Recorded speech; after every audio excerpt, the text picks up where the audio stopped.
আউযুবিল্লাহি মিনাশ শাইতানির রাজিম বিসমিল্লাহির রহমানির রহিম।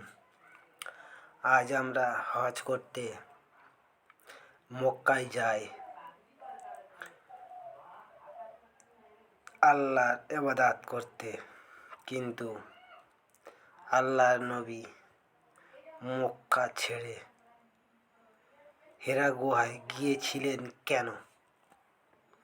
এই জাতির সমস্যার সমাধান খুঁজতে।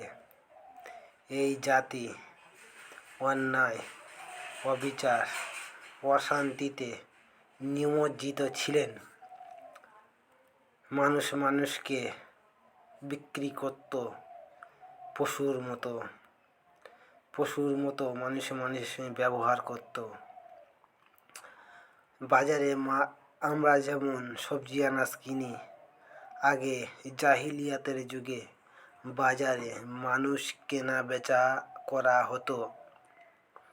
এই সমাজ থেকে মুক্তি দেওয়ার জন্য রাসূলুল্লাহ সাল্লাল্লাহু আলাইহি ওয়াসাল্লাম তিনি হিরা গুহায় গিয়েছিলেন। এই জন্য কি করে এটাকে বদলে স্রষ্টার দেয়া শান্তি কি করে আনা যায়, সেই চিন্তা করার জন্য একটা নিরালা জায়গার প্রয়োজন। এই জন্য তিনি হিরা গুহায় গিয়েছিলেন চিন্তা ফিকির করার জন্য। এই মানব জাতি দাঙ্গা হাঙ্গামায়, মারামারি কাটাকাটিতে নিমজ্জিত ছিলেন, যার কারণে রাসূলুল্লাহ সাল্লাল্লাহু আলাইহি ওয়াসাল্লাম তিনি হিরা গুহায় গিয়েছিলেন।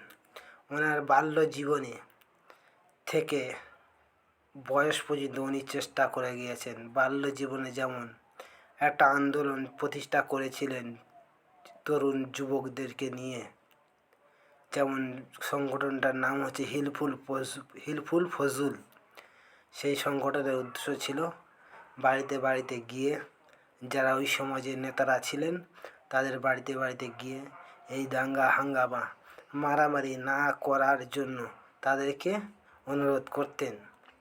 তাদেরকে বোঝাতেন যে দাঙ্গা হাঙ্গামা করো না, মারামারি করো না, এটা খারাপ, এটা স্রষ্টার বিরুদ্ধে যায়।